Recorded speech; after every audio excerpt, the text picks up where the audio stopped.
Bones tardes a tots. Moltes gràcies per estar aquí. Vull donar les gràcies a la Real Acadèmia de Medicina per haver-me convidat a estar a tot vostès avui baix aquí, i molt especialment vull donar les gràcies a la doctora Joana Sureda i al doctor Macià Tomàs, perquè realment són ells que han fet possible que jo estigui aquí. Fa molt de temps, no sé, fa 20 anys, quan un torna vell ja perd una mica la noció del temps, no? Però fa 20 anys que me dedic, són els pares principalment, a tractar la psoriasis. I degut a això he pogut veure una evolució en el tractament de la psoriasis. O sigui, la psoriasis, en el principi, quan va començar, tenia moltes dificultats per tractar-la, els pacients ho passaven molt malament, i avui en dia, gràcies a la ciència i a les noves tecnologies, evidentment, tenim una àmplia gamma de medicaments que fan que els malalts amb psoriasis estiguen molt bé i estiguen sense lesions. Cuando vemos una paciente como esta, que viene a la consulta y está de esta manera, esta es una de mis pacientes, es muy fácil que podamos entender esto, ¿no? Es muy fácil que podamos entender que esto salió publicado en el Correo Gallego, de un paciente de psoriasis que decía que los médicos dicen que la psoriasis no mata, pero 10 años quemada, 10 años rascando, yo pensaba en tirarme por la ventana, y no porque me quisiera morir, sino porque mis bichitos me comían por dentro. Prefiero vivir 5 años menos, no se preocupe. Eso me lo ha dicho a mí una paciente cuando empezaron los nuevos tratamientos, los tratamientos biológicos. Yo siempre he sido bastante cauto con los tratamientos, sobre todo cuando empiezan. Y esa paciente, cuando le explicaba los posibles efectos secundarios, que todavía no conocíamos mucho en aquel momento, me dijo claramente: olvídese, yo quiero vivir 5 años menos, pero no quiero vivir así como estoy. La psoriasis es una enfermedad inflamatoria de origen inmunológico que afecta entre un 2 y un 5% de la población. Es una enfermedad genéticamente determinada, de evolución crónica, etiología desconocida, con una alta tasa de comorbilidades. Independientemente de la edad, el sexo y los antecedentes culturales, la psoriasis conduce a una pérdida significativa de la calidad de vida y a un mayor riesgo de deterioro acumulativo a lo largo de la vida. Dentro de estas comorbilidades que tiene la psoriasis tenemos la artritis psoriásica, la enfermedad cardiovascular, el síndrome metabólico y las neoplasias. Entre un 6 y un 42% de pacientes con psoriasis entre los 32 y 60 años van a desarrollar una artritis psoriásica. Los pacientes con psoriasis están mucho más afectados de lo que llamamos hoy en día el síndrome metabólico. El síndrome metabólico es cuando se cumplen 3 o más premisas de estas, ¿no? Obesidad abdominal, aumento de la insulinoresistencia, una disminución del HDL, un aumento de los triglicéridos, hipertensión. Entonces, muchos pacientes tienen esta comorbilidad asociada. Los pacientes con psoriasis grave tienen mayor posibilidad de desarrollar una enfermedad cardiovascular. El cáncer hematopoyético, el cáncer de páncreas, las enfermedades ampollosas son otros tipos de patologías, neoplasias, que se asocian muy frecuentemente con la psoriasis. Y en cuanto a la calidad de vida, el impacto sobre la calidad de vida es similar que el que tiene una insuficiencia respiratoria crónica, una artritis, una hipertensión, una diabetes y la depresión. Si vemos en esta gráfica el impacto que tiene la psoriasis en la salud mental, pues vemos que es mucho más importante que una depresión, ¿eh? Entonces, eso es una cosa que llama mucho la atención. Todos pensamos que cuando tenemos depresión estamos muy mal. Yo creo que cuando tenemos depresión quizás pensamos que podemos tener una solución. Y el paciente psoriásico grave hasta hace 10 años sabía que no tenía solución. Entonces, no veía el fin de esto. Y en cuanto al impacto de la psoriasis en la salud física, no en la psíquica, vemos que es prácticamente igual que una diabetes tipo 2, que una enfermedad respiratoria crónica y superior a la enfermedad, una insuficiencia cardíaca. Que la psoriasis estigmatiza, esto está clarísimo, y que tiene un rechazo por parte de la sociedad, pues también. Por ejemplo, en la EMT, pues es un motivo de exclusión. Un paciente con psoriasis, un paciente fue despedido porque tenía psoriasis. Yo tuve un paciente joven que iba a presentarse a las oposiciones de la Guardia Civil, yo no lo sabía, pero él me dijo, mire, es un motivo que no me van a dejar entrar. Entonces aquel hombre tenía una gran ansiedad porque el día de las pruebas tenía que estar libre de psoriasis. Los pacientes con psoriasis tienen un riesgo mayor de padecer obesidad en 2 veces más, fumar 2 veces más, diabetes, hipertensión, insuficiencia cardíaca en 2 veces más. Cuando es una psoriasis grave tienen 7 veces más posibilidad de tener un infarto de miocardio, un 5% de tener una depresión con intenciones suicidas. O sea, con todo eso he querido empezar diciendo que estamos hablando de una enfermedad importante, no estamos hablando de una simple enfermedad que vamos a tratar con cremitas, ¿no? Además sabemos que el estrés pues tiene un importante papel en el inicio y la exacerbación de la enfermedad. Vemos aquí, por ejemplo, en las actividades de la vida diaria, ¿no? Esto es curioso porque, claro, dependiendo del rango de edad, pues nos va a afectar psicológicamente más a un lado que otro. Por ejemplo, en la gente pues joven, evidentemente, les afecta muchísimo o tienen mucha preocupación por lo que sería la actividad sexual. Cuando uno ya se vuelve mayor, por supuesto esto ya por la misma vida ya va disminuyendo, pues por ejemplo el uso de manos, ¿no? ¿Quién va a dar las manos con una psoriasis grave en la palma de las manos, ¿no? Hasta el estar de pie durante mucho tiempo o el sentarse cuando uno tiene una psoriasis en los glúteos, pues llega un momento que esto le puede molestar, ¿no? Y a pesar de todo esto que hemos visto, pues según dicen todavía los estudios, es muy curioso, sigue habiendo un infratratamiento de la psoriasis. O sea, un 13% de pacientes en España en el año 2018 no habían recibido tratamiento sistémico y en Alemania un 45% con un PASI más de 20. El PASI es lo que utilizamos para medir la gravedad de la psoriasis, pues un 45% no había recibido tratamiento sistémico en alguna ocasión. Esto lo vemos de un país que llamamos del tercer mundo y nos parece, en fin, nos puede parecer lógico, en un país europeo nos extraña, pero es así, ¿no? Tiene una carga económica importante la psoriasis. Muchos pacientes tienen que darse de baja cuando están muy mal. Los pacientes con una eritrodermia psoriásica tienen que ser ingresados en el hospital, con lo que supone pues la carga económica. Todo eso afortunadamente ha ido bajando muchísimo gracias a los nuevos tratamientos que después veremos. Esto es solamente 2 pinceladas de lo que fue mi tesis doctoral, ¿no? Pues en mi tesis doctoral, por ejemplo, los pacientes con psoriasis, la afectación, o sea, la depresión fue muchísimo más alta que los pacientes que tenían piel sensible. Como ven, de un 13,8 a un 3,3. Los pacientes con piel sensible eran un poquito más nerviosos, pero no tenían pues depresión. Y también aquí, pues lo que he dicho antes, de la relación, en relación con la vida sexual, pues les afectaba mucho, bastante, ¿no? Y en cambio, sin relación, eran los pacientes con piel sensible. En los Estados Unidos, un 17% de pacientes con psoriasis tiene depresión y dentro de este 17%, muchos, un 33%, tienen intentos de suicidio, que un 20% van a llevar a cabo. Y esto es más frecuente en pacientes jóvenes. Evidentemente, un paciente joven pues, que tiene una psoriasis grave realmente lo pasa realmente mal.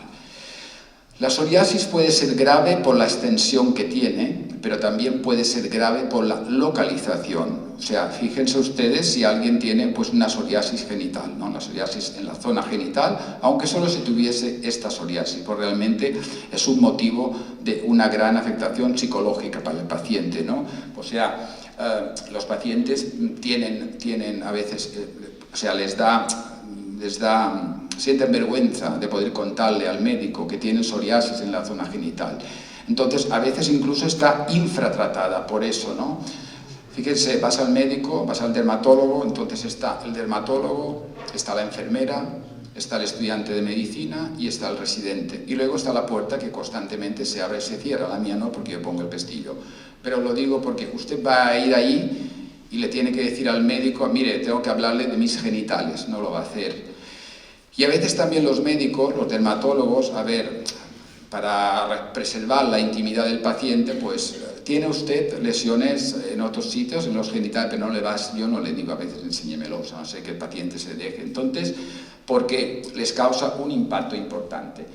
En la zona genital la psoriasis pica. Normalmente la psoriasis, afortunadamente, es una enfermedad que no pica, pero sí pica en la zona genital. Pica, se pueden producir fisuras y causar dolor y ardor, ¿no? También, evidentemente, les va a producir una baja autoestima, un estado de ánimo depresivo, una ansiedad, una disfunción sexual. Yo he tenido pacientes que han venido señores que han venido con su mujer, por favor dígale que lo que tengo no se contagia. ¿Por qué? Porque no quería tener, evidentemente, relaciones sexuales. Bueno, y visto esto, vamos a hablar ahora de lo que es la psoriasis. Como les he dicho, es una enfermedad inflamatoria de origen inmunológico, pues, y tenemos aquí lo que sería la localización, la forma clínica, que es la psoriasis vulgar, que es una mancha, eritemato, descamativa, con más o menos escamas, con lesiones múltiples, redondeadas, ovaladas o policíclicas, que pueden estar localizadas o se pueden extender a cualquier parte del cuerpo. Es más frecuente en los codos y en las rodillas, en la región lumbosacra, en el cuero cabelludo y en las uñas. Y tenemos todas estas formas clínicas de psoriasis. La vulgar, la de las gotas, invertida, palmoplantar, ungueal, psoriasis del cuero cabelludo, las psoriasis raras, como son las de las mucosas y la cara, y lo que llamamos psoriasis graves. La psoriasis vulgar es la presentación más común de todas, un 68%, son las lesiones, como hemos visto anteriormente, eritemato descamativas, en codos, rodillas, sacro y abdomen, que si bien este tipo de psoriasis puede existir en cualquier parte del cuerpo.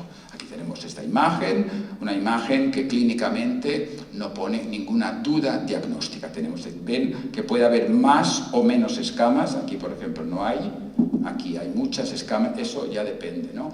La otra forma más común es el psoriasis en gotas. Es común en un 17%, es más frecuente en niños y en adultos jóvenes.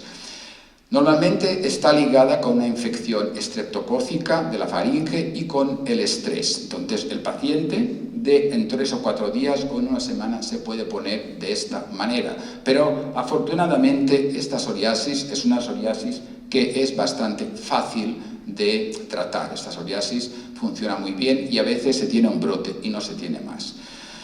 Llamamos psoriasis invertida cuando la psoriasis afecta a la zona de los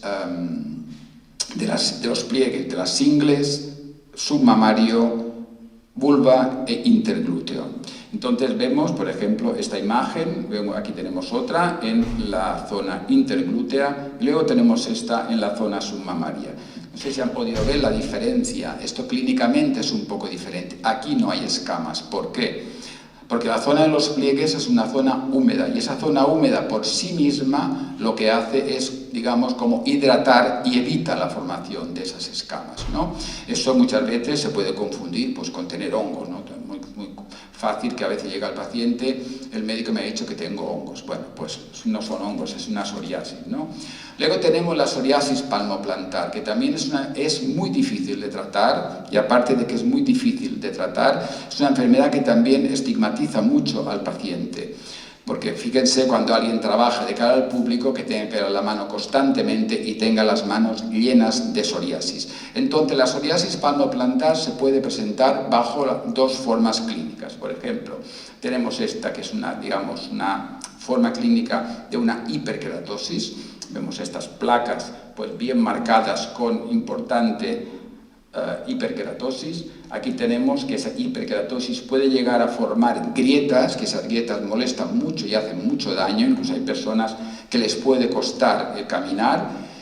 Y luego tenemos la forma clínica que es el psoriasis pustuloso palmoplantar. ¿Ven la diferencia? Aquí hay unas pústulas que no hemos visto en las imágenes anteriores. Y esta sería una imagen de una psoriasis pustulosa plantar ya llevada al extremo.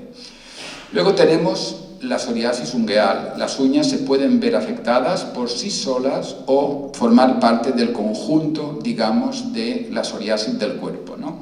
Tenemos tres formas clínicas de presentación. Tenemos este típico pitting ungueal que se llama, son esos puntitos ahí. Después tenemos, fíjense, una destrucción prácticamente completa de todas las uñas, que eso también es muy fácilmente confundible con una onicomicosis. Y luego tenemos esto que llamamos una leuconitia, que cuando hay estas manchas blancas, pero en mancha de aceite, porque es como una mancha de aceite que se va extendiendo hacia atrás, de la parte distal hacia la parte proximal de la uña. Esas serían las tres formas clínicas. En cuanto al psoriasis del cuero cabelludo, es una psoriasis que, al igual que la psoriasis de la zona genital, pues pica. Vemos pues estas descamaciones, este eritema importante con estas escamas importantes del cuero cabelludo. Este caparazón, digamos, que a veces cubre toda la cabeza de esta especie de casco blanco, esto se llamaba antiguamente, bueno, se puede seguir llamando, falsa tiña amiantácea. Entonces esto también es muy difícil de tratar y afortunadamente, a pesar de lo aparatoso que es, esto no va a producir ninguna alopecia, porque la psoriasis no es una enfermedad que vaya a destruir el folículo y no va a hacer ninguna alopecia cicatricial. Aquí tenemos otra imagen de un eritema. Bueno, entonces, luego tenemos lo que son las formas clínicas raras. ¿La psoriasis puede afectar a la mucosa? Sí. ¿Puede afectar a la cara? Sí, pero en mucha menor proporción, afortunadamente. Por ejemplo, esto, que es la típica imagen de una lengua geográfica, que a veces ha sido tratada, pues que si candidiasis oral, que si problemas en el estómago, que si pastillas de todo tipo, es sencillamente una forma clínica de la psoriasis. Esto no se tiene que tratar con todo lo que hemos dicho porque es una forma clínica de la psoriasis. Aquí tenemos esta imagen de un psoriasis seborreico de la cara. Y las formas más graves, evidentemente, es la eritrodermia psoriásica. La eritrodermia psoriásica, hablamos de eritrodermia cuando hay una afectación del 90% del tegumento cutáneo. Entonces, eso es una enfermedad muy importante porque el paciente puede tener fiebre, sensación de quemazón, un prurito intenso, un malestar, está rojo, tiene mucha descamación y el paciente tiene que ser hospitalizado porque se puede complicar, puede haber importantes complicaciones. Por ejemplo, esto es un paciente mío que afortunadamente ahora ya no me ha hecho ninguna eritrodermia, pero las hizo en su momento antes de que tuviéramos los medicamentos que después vamos a hablar. Tiene que ser hospitalizado porque puede haber, pues evidentemente puede haber complicaciones, como por ejemplo sobreinfección, anemia por pérdida de hierro con la descamación, un síndrome de malabsorción, trastornos de la termorregulación. La artritis psoriásica es cuando la psoriasis afecta a los huesos. También puede ser, digamos, por sí sola o ser la manifestación primaria. A veces el reumatólogo, sin estar seguro, manda al paciente al dermatólogo para ver si tiene algún indicio de psoriasis en la piel, ¿no? Aquí tenemos esta imagen, los típicos se llaman dedos en salchicha porque, como pueden ver, los dedos están hinchados, y entonces hinchados y muy dolorosos porque esto está inflamado. Y esto es una imagen catastrófica de un paciente que me mandaron hace años de Ibiza, pues con un señor que había sido muy maltratado, muy mal llevado, entonces incluso se le habían destruido las articulaciones por esa artritis y vino este señor con estas manos y estos pies. Por eso, viendo estas imágenes, lo que tiene que quedar muy claro que el paciente que tiene psoriasis tiene que tratarse. El paciente que tiene psoriasis hay que animarlo, que vaya al médico, porque hoy en día tenemos soluciones para no llegar a esto. Y ya para finalizar con las formas clínicas tenemos el psoriasis pustuloso, que si es un psoriasis localizado como este que se tiene alrededor de los dedos, por ejemplo, esto se llama acrodermatitis de Alopo, es un psoriasis difícil de tratar, pero no sería un psoriasis, digamos, que tuviese mucha gravedad, pero cuando es un psoriasis localizado, que el paciente en todo el cuerpo se pone lleno de estas pústulas, por supuesto, sí que es un psoriasis muy grave que también necesita, pues fíjense, todo el cuerpo lleno de estas placas con pústulas. Vemos que aquí en el psoriasis pustuloso no hay escamas, hay pústulas, no hay escamas. Entonces es otra forma clínica de un psoriasis grave. ¿Y qué causa tiene la psoriasis? Pues la causa hemos dicho que es una enfermedad inflamatoria de origen inmunológico. Hay una cierta predisposición genética, hay un 30% de psoriasis familiares. Y luego hay una serie de factores externos, como son el estrés, el alcohol y el tabaco. Ayer, cuando me hicieron la entrevista, la periodista me pedía, es que a mí me han dicho que la dieta mediterránea, y yo le dije claramente, olvídese de dietas mediterráneas, y creo que también me salió lo de y chorradas tales, y creo que lo ha puesto, no sé si, pero creo que a veces estas ponen todo lo que... Entonces, a ver, la dieta mediterránea será muy buena, que realmente yo no sé si debe ser tan buena, porque en Mallorca tenemos una dieta mediterránea y hay muchos infartos y muchas historias, quiero decir, no sé hasta qué punto...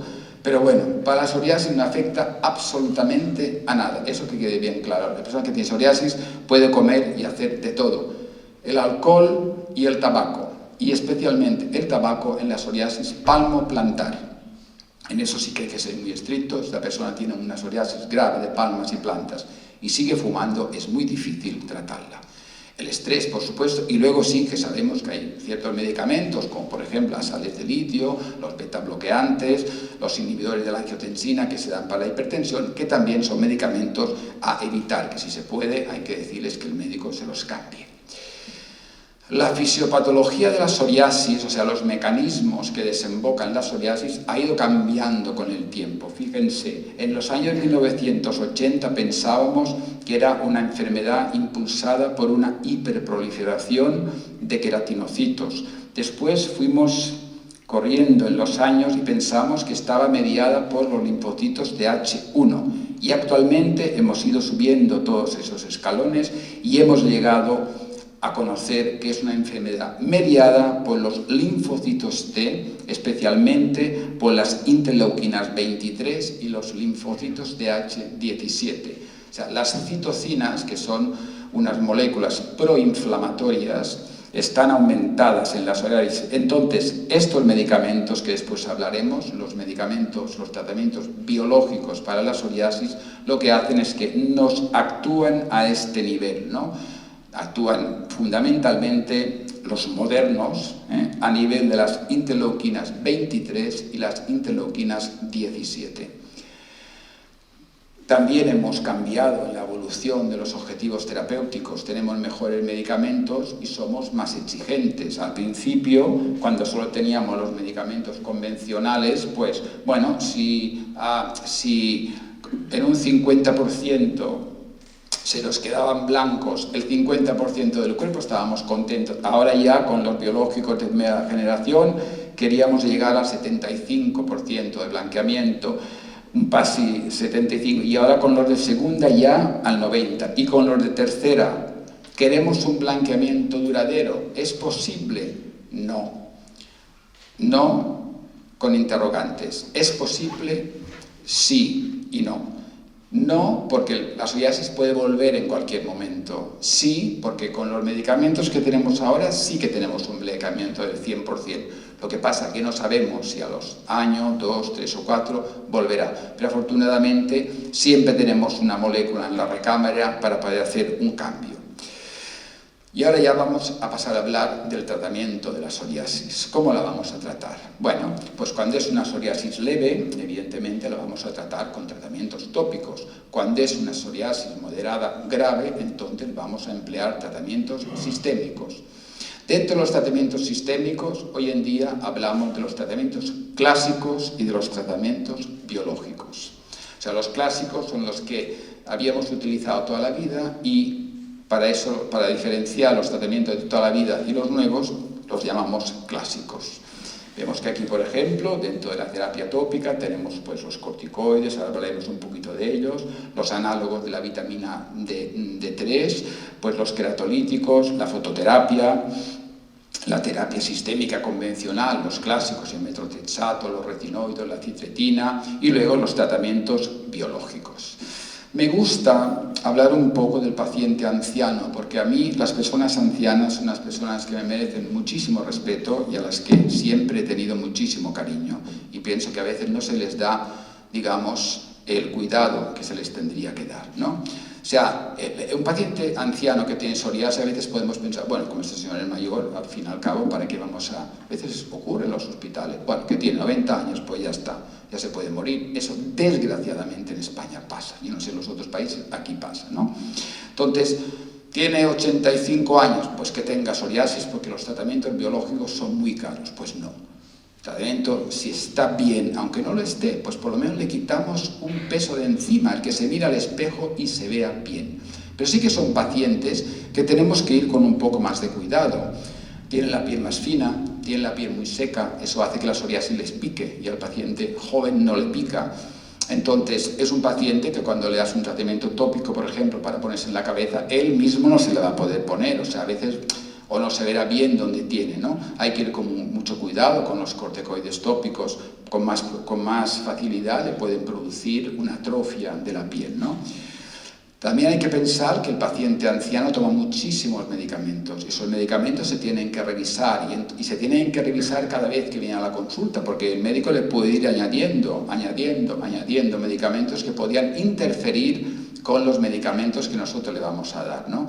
Y siempre hay que pensar que el paciente anciano lo tenemos que tratar como un paciente con insuficiencia renal, la tenga o no la tenga, porque tiene una disminución de la capacidad excretoria de los riñones.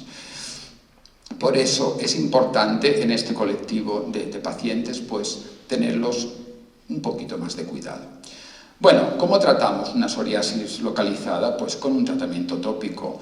Dentro de los tratamientos tópicos de primera línea tenemos la combinación del calcipotriol y el dipropionato de betametasona. Son medicamentos bien tolerados. Esta presentación la tenemos en crema, en pomada, en espuma y en gel, perdón. Tenemos 4 presentaciones, la que les guste más. Alguna va un poco mejor que la otra, una es menos pringosa, una es más pringosa, ¿eh? Luego tenemos el calcipotriol. El calcipotriol salió hace muchísimos años, es un análogo de la vitamina D3 y parecía que iba a ser el no a más. Al poco tiempo ya lo asociaron con un dipropionato de betametasona porque se vio que realmente solo muy poca utilidad tiene, ¿no? El tazaroteno se puede emplear, la verdad es que se emplea poco y lo que también se emplea muchísimo son los corticoides que en este caso tienen que ser de media alta potencia. Los corticoides leves de baja potencia no servirán, ¿eh? Son de fácil uso, no huelen, son bien aceptados, todas las cremas de ureas, todas esas historias antiguas, ya no siquiera salen las guías como de primera lección, ¿no? Evidentemente tenemos las ureas, el ácido salicílico, que lo utilizamos para esas psoriasis que tienen tantas escamas. Vamos a darle primero de todo una crema con ácido salicílico, una vaselina con ácido salicílico, eso le va a quitar las escamas y luego hará, por ejemplo, que el corticoide tópico le penetre más. Porque yo siempre digo lo mismo al paciente, eso es como si usted llevase un paraguas, no se va a mojar, se quita usted el paraguas y se moja. Entonces, eso es lo que hacemos con la vaselina salicílica.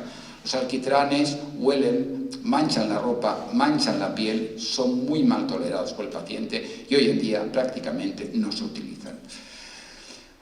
Y, evidentemente, cuando el paciente ya tiene, pues, 10 placas, el paciente, mire, usted no se puede pasar el día poniéndose cremas de la noche a la mañana porque la verdad tiene que ser un incordio, pues ya vamos a utilizar los tratamientos sistémicos y vamos a hablar un poquito de ellos.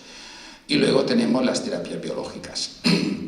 Dentro de la primera línea, según las guías, pues tenemos los tratamientos clásicos y todos los tratamientos biológicos. Y en la segunda línea tenemos la ciclosporina. La ciclosporina es un medicamento clásico, pero que está posicionado en segunda línea. Es un medicamento muy bueno que va a hacer un rápido blanqueamiento de la psoriasis. Lo que pasa es que también hace un rebrote importante y se utiliza, por medio yo lo utilizo cuando quiero blanquear a un paciente que esté muy mal, que está heterodérmico, es lo mejor que hay porque en un mes prácticamente el paciente no va a tener psoriasis y luego se le va a cambiar a otro medicamento. Bueno, hace 23 años, cuando no había fototerapia en nuestra comunidad, pues en el hospital Sondureta, bueno, que nosotros antes estábamos en el ambulatorio del Carmen, montamos la unidad de fototerapia y, bueno, la monté yo porque no había nadie y entonces, desde entonces me dedico a esto. Eso es una cabina que Bueno, si estuviese la conseller le diría que ya va siendo hora que compre nota, pero como no está, en fin, a lo mejor lo escucha, pues podían comprar otra porque esta se está quedando obsoleta y según dice el técnico que viene de Barcelona cada año, es la que funciona más de España, o sea que ya podían gastar con esto. A ver, tampoco creo que se la ha pedido desde el hospital, o sea, tampoco quiero decir. Entonces, esto es una unidad de manos y pies, el paciente se sienta, pone los pies aquí, las manos aquí y también le irradiamos y le damos fototerapia. Bueno, y esto es otro aparato que tenemos cuando alguien, en la unidad de fototerapia, cuando alguien, por ejemplo, tiene una alergia al sol, con esto podemos confirmar si es cierto o si no es cierto. Bueno, la fototerapia, como ven, se utiliza desde el año 1890, no había las cabinas como las que han visto, pero este señor, Phil Neil Filsen, utilizaba una lámpara de arco de carbono para tratar las enfermedades de la piel. Tenemos dos tipos de fototerapia, que son los que utilizamos para tratar la psoriasis, el PUVA y el VB de banda estrecha. ¿En qué consiste el PUVA? El PUVA consiste en que el paciente, antes de venir, va a tomar unas pastillas que se llaman soralenos. Esas pastillas son unas sustancias fotosensibilizantes y lo que hacen es que la piel sea más sensible al sol y aprovechamos los efectos beneficiosos. Entonces, la combinación de P de soraleno y UVA, o sea, rayos ultravioleta de tipo A, es lo que llamamos PUVA terapia. La que utilizamos en España es el 8 MOP. El paciente toma 2 horas antes de venir a la cabina y tenemos entre la segunda y la tercera hora para irradiarle, y la única cosa muy importante es que tiene que estar 24 horas rigurosamente con gafas de sol. Tenemos esta imagen de un paciente antes del PUVA y después del PUVA, o sea que sigue siendo una cosa muy eficaz, ¿no? Luego tenemos la variante que es el PUVA tópico, con aquel aparato, aquella máquina que les he enseñado, y le ponemos al paciente en las manos y en los pies la crema de PUVA terapia, la crema de soralenos. Espera en la sala de espera 20-30 minutos, se lo pone la enfermera y se procede después de los 20-30 minutos a irradiarlo con VA. Con este aparatito se sienta, le ponemos los pies aquí, las manos aquí. Si no tienen los pies, solo se ponen las manos porque es independiente, puede funcionar uno u otro. En el año 1984, Philips lanzó unas lámparas, la TL01, que eran capaces de, dentro del espectro de los rayos ultravioleta, de hacer un pico de acción en el 311-313. Eso se llama VB de banda estrecha. Esto fue un gran avance, se considera el tratamiento de elección en estos momentos en cuanto a fototerapia para la psoriasis, porque el paciente no toma comprimidos, se puede utilizar en embarazadas, se puede utilizar en niños y en cualquier tipo de patología sistémica. Solamente que hay que ir con cuidado, por supuesto, con los medicamentos que toma que no sean fotosensibles. Vemos aquí esta imagen de esta prácticamente psoriasis en gotas y aquí pues totalmente blanqueado. Otra imagen de esta psoriasis ya en placas que también con el VB de banda estrecha se puede blanquear completamente. El metotrexato es un medicamento que utilizamos desde el año 1958. Es un medicamento inmunosupresor que la principal, digamos, inconveniente que tiene es que es un medicamento hepatotóxico. Entonces, no se debe dar en pacientes, por supuesto, que tengan el hígado enfermo, y hay que ir con cuidado, o no debería darse cuando se da en pacientes con hígado graso, porque la unión de las dos cosas producirá un aumento importante de las transaminasas, ¿no? La dosis que se suele dar son 15 miligramos a la semana, eso sería la dosis estándar, se puede dar un poco menos. En dermatología no solemos dar nunca más, y al día siguiente se dan 5 miligramos de ácido fólico. El metotrexato a corto plazo podría producir una mielosupresión aguda, es poco frecuente, pero podría ser y sería causa de muerte, y a largo plazo pues puede dar fibrosis hepática. La fibrosis hepática la da cuando hace muchos años que lo toman, y por supuesto hay unos factores de riesgo para que se produzca esta fibrosis hepática, entre ellos la obesidad, los triglicéridos, el consumo de alcohol y que el paciente ya de entrada tuviera las transaminasas elevadas. Tenemos el acitretino dentro de los tratamientos clásicos. Es un medicamento que es como si fuera un derivado de la vitamina A, como si el paciente tomara una dosis altísima de vitamina A. Puede producir aumento de los triglicéridos, del colesterol, produce una gran cirrosis cutánea y lo más importante de todo es el embarazo. No hay que darlo, yo no lo doy nunca a una mujer todavía en estado de bueno, que pueda todavía ser gestante, ¿no? O sea, ¿por qué? Porque hay estudios que ha habido casos de teratogenicidad a los 3 años. Entonces se recomienda 3 años de no que se quedase embarazada. Yo siempre digo lo mismo. Yo creo que nos podemos acordar de si hace 2 meses tomamos un medicamento, pero hace 3 años es difícil que alguien pueda decir, es que hace 3 años que tomé aquello, aparte que es una mujer joven, no la vas a prohibir durante 3 años que pueda tener un niño. Entonces yo no lo doy jamás a una mujer que todavía se pueda quedar. Y dentro de los clásicos, como les he dicho, la ciclosporina es un gran medicamento que blanquea cosas como estas, las va a blanquear en un mes, para no decirles en menos, pero es un medicamento que es nefrotóxico. Hay que monitorizar la creatinina. Puede producir hirsutismo, hiperplasia gingival, si bien estas cosas evidentemente no las van a producir si solamente le damos 2 meses. Lo que sí que no se puede dar tampoco en pacientes con una hipertensión no controlada. Eso es muy importante. Luego hay otros medicamentos, que son estos dos, que están ahí, otros. El apremilast es un medicamento que es un inhibidor de la fosfodiesterasa 4, que salió hace unos años. Es un medicamento que se da vía oral, 2 pastillas cada día, pero es un medicamento que produce mucha diarrea, sobre todo al principio, en un 95% de pacientes. Cefalea, o sea, es un medicamento que hay pacientes que no lo toleran y la verdad es un medicamento muy caro con una eficacia similar al metotrexato, que es un medicamento baratísimo. Los alemanes tienen un medicamento que se llama fumaratos, que son los derivados del ácido fumárico, que durante muchísimos años no hubo ningún otro país del mundo que lo tuvo. Estados Unidos no lo tiene en otro país, pero que consiguieron, con este afán que tienen de influirnos, pues consiguieron que España lo comprara. Entonces es un medicamento realmente con muchísimos efectos secundarios, entre ellos una linfopenia que puede ser importante y pues con una efectividad pues más que dudosa. Quiero decir que para mí son medicamentos, sobre todo los fumaratos, a olvidar, ¿no? Y luego tenemos las terapias biológicas. Las terapias biológicas, que son esos medicamentos que esos últimos 10 años nos han revolucionado el mundo de la psoriasis, ¿no? Entonces empezamos con los anti-TNF, los inhibidores del factor de necrosis tumoral alfa. Después salió la anti-interleuquina 12 y 23. Después nos salieron las anti-interleuquinas 17 y últimamente han aparecido las anti-interleuquinas 23. Si se acuerdan de esa escala que vemos, pues entonces aquí empezaríamos, digamos, aquí hubieran empezado los anti-TNFs, luego llegaron las antileuquinas 17 y han llegado ahora las anti-interleuquinas 23. Entonces, los que atacan al factor de necrosis tumoral alfa, el que ataca al inhibidor de la antileuquina 12 y 23, que fue el segundo que apareció después de los anti-TNF, luego aparecieron las 17 y luego las 23.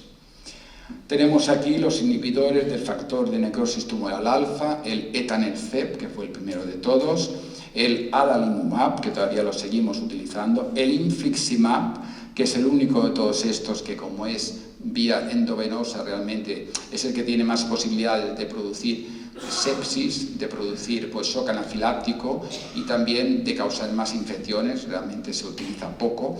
Luego tenemos esta sustancia, el certolizumab pegol, que realmente tampoco es la única, no es muy eficaz, la única ventaja que tiene, que se puede dar en mujeres embarazadas, pero es un medicamento poco eficaz.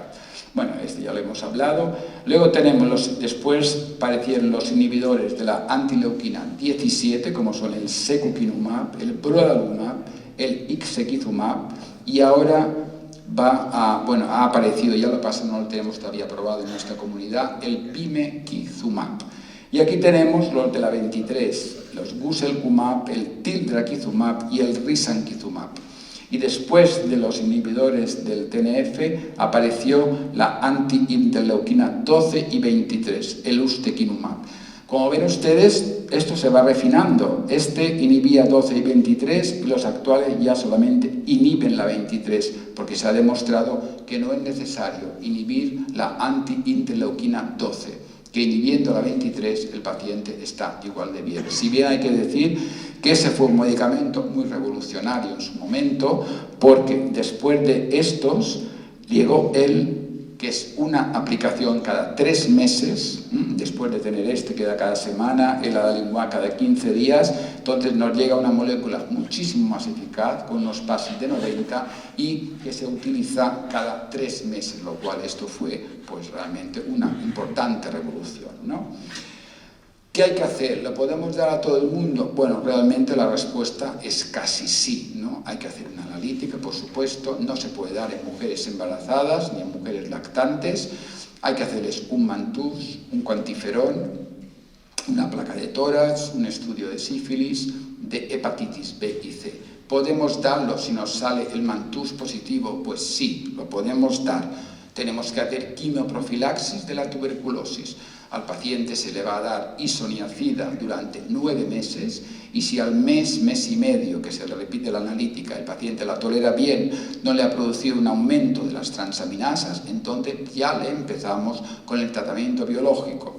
¿Podemos darlo en caso de hepatitis C positiva? Sí, sin ningún problema. Los medicamentos biológicos no reactivan la hepatitis C.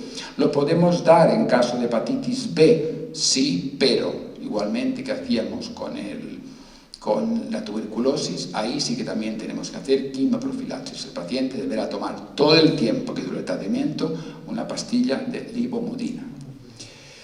No deben administrarse, pues como les decía, en embarazo, en sepsis o en una infección activa, en problemas de trastornos desmielinizantes del sistema nervioso central, cuando hay una insuficiencia cardíaca grave, cuando hay anomalías hematológicas importantes, en esos casos no se deben utilizar. Y cuando ha habido un cáncer, esto ha ido cambiando. Ahora con las nuevas anti-interleuquinas ya no esperamos tanto tiempo, esperamos solamente 5 años, ¿eh? Y a veces, si el cáncer ha sido una cosa muy incipiente, yo siempre hablo con el oncólogo o con el especialista que lleva al paciente, incluso lo doy con mucho reparo, pero si han pasado 4 años, a veces sí que empezar. Las 23, las más modernas, digamos. Bueno, y aquí tenemos esto, que está un poco pequeño, sencillamente para que vean pues todo eso, ¿no? Pues que el Estelara, que es el ustekinumab, pues se da cada 3 meses, que el secukinumab se da cada mes, después de haber hecho una inducción de 0, 1, 2, 3, el ixekizumab se da pues también cada mes, y después tenemos pues el tildrakizumab, que es una 23, que se da cada 3 meses, el guselkumab, que se da cada 2 meses, y el rizankizumab, que también se da cada 3 meses. En cuanto a los efectos secundarios, pues los anti-TNF sobre todo daban muchos problemas de linfomas, sepsis, tuberculosis, trastornos desmielinizantes, neutropenia, y esto se ha ido refinando, ¿no? Entonces ahora las nuevas, por ejemplo la 23, los efectos secundarios más importantes que dan son las infecciones respiratorias, que nunca suelen ser graves. Y las 17, pues también vías respiratorias y algunos casos de candidiasis oral y algún caso, dependiendo de cuál de ellas es, de una neutropenia. ¿Qué inconveniente tienen estos medicamentos? Pues que son muy caros. Eso es así. Si valieran, en fin, 4 pesetas o 1 euro, no había ningún problema. El problema que hay es que son muy caros. Afortunadamente, en esta comunidad autónoma, realmente no hemos tenido demasiados problemas. O sea, sí que hay comunidades autónomas de España que tienen serios problemas en pautar estos medicamentos porque les siguen obligando a pautar los anti-TNF, que son los que tienen muchísimos. Aquí también, teóricamente, tenemos que empezar por un anti-TNF. Pero, como les digo, realmente no ha sido una cosa que haya sido una orden. Ha sido un poco de orden, pero bueno, a veces uno se la salta la orden, ¿no? Pero no ha sido una cosa muy estricta. En fin, yo siempre he pensado, a ver, que el bien es para el paciente. Entonces, la primera foto que les he enseñado, aquella señora que estaba tan mal, yo la mandé a Ipsalud, la mandé. porque no querían aprobar un medicamento para aquella señora. Aquella señora me dijo a mí en la consulta, si no me quita esto me tiro por la ventana. Yo claramente le dije, mire, saldremos en los periódicos. Yo puedo que salga, pero también saldrá, le dije. Saldrá como la causante, yo no seré el causante. A la semana estuvo aprobado. Es muy triste que esto ocurra. En Son Spas nos compraron un láser porque una señora salió en los periódicos que no le tratábamos aquella enfermedad. Esto desgraciadamente ocurre, pero es así. Y ahora ya para finalizar, porque si no les voy a dormir a todos, estoy mirándoselo. Llegó el COVID y tenía 200 y pico de pacientes que se preocuparon muchísimo. Hace 2 años que llegó el COVID, o 3. Entonces, nosotros mismos nos planteábamos, pero esos fármacos van a aumentar el riesgo de la infección por COVID.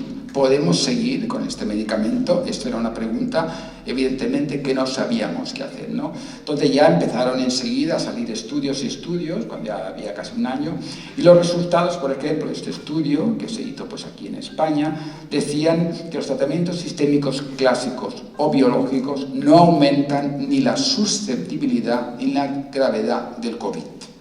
Luego ya salió esta publicación en los Estados Unidos en la que decía que no había señales de aumento de hospitalizaciones o muertes por COVID en pacientes que estaban con tratamiento biológico. Entonces todo esto ya nos empezó a tranquilizar bastante, ¿no? Aquí en este otro artículo tampoco se detectó un número significativo de hospitalizaciones o muertes por COVID-19. O sea que lo que está claro que en estos momentos lo podemos dar con tranquilidad, pero con una preferencia para los nuevos, para las interleuquinas 23 y las anti-interleuquinas 17. Los fármacos biológicos predisponen a una peor evolución de la infección en caso de que el paciente coja el COVID, pues realmente pues en este estudio, en esta edad de 6.328 pacientes, nos dice que un tanto porque los inhibidores de la interleuquina 12 y 23 presentan un tanto por ciento bajo de hospitalización, ingreso en la UCI y muerte con respecto a otros tratamientos sistémicos. O sea que también lo podemos dar con tranquilidad. ¿Y qué debemos hacer entonces con los pacientes con psoriasis en tiempo de COVID? ¿Se lo teníamos que quitar? ¿Lo podemos continuar? Pues sí, lo tenemos que continuar. Sencillamente lo que hay que hacer es no dar, evidentemente, si el paciente coge la infección el tiempo que está con el tratamiento biológico, entonces sí que tiene que parar de ponerse el medicamento hasta que el paciente ha sanado completamente, eso está claro. Por motivo, aunque tengamos estudios que nos dicen que no pasaría nada, es mucho mejor siempre ser un poco precavidos, ¿no? Esto es lo mismo y no se recomienda, como dice aquí, suspender de una manera preventiva la terapia biológica en ausencia de signos, síntomas sugestivos de COVID. No hay que suspenderla. Otra pregunta que nos hicieron muchísimo los pacientes, yo no me quiero vacunar porque con este medicamento no. Hay que vacunar a los pacientes, por supuesto. El paciente tiene que vacunarse, hay que insistir en que se tiene que vacunar. A veces hay que ponerse un poco fuerte porque si no se quieren vacunar, pues es como un arma decir, mire, pues si no se vacuna no le voy a poner el tratamiento, porque si luego coge usted el COVID puede ser un COVID peor, ¿no? Entonces se puede vacunar, evidentemente hay que parar el medicamento una semana antes, luego se vacuna y se puede iniciar a la semana después. Y yo creo que nada más. Este es el libro que les ha comentado el doctor Tomás, que, bueno, en fin, que si a alguien le gusta todo lo de la foto, no es que sea de fotos, ojo, se llama fotodermatología, pero no es un libro de fotos, ¿eh? Es de todas las enfermedades que tienen que ver con el sol, todas las enfermedades, que también está lo de la fototerapia, enfermedades del sol, y nada más. Muchísimas gracias.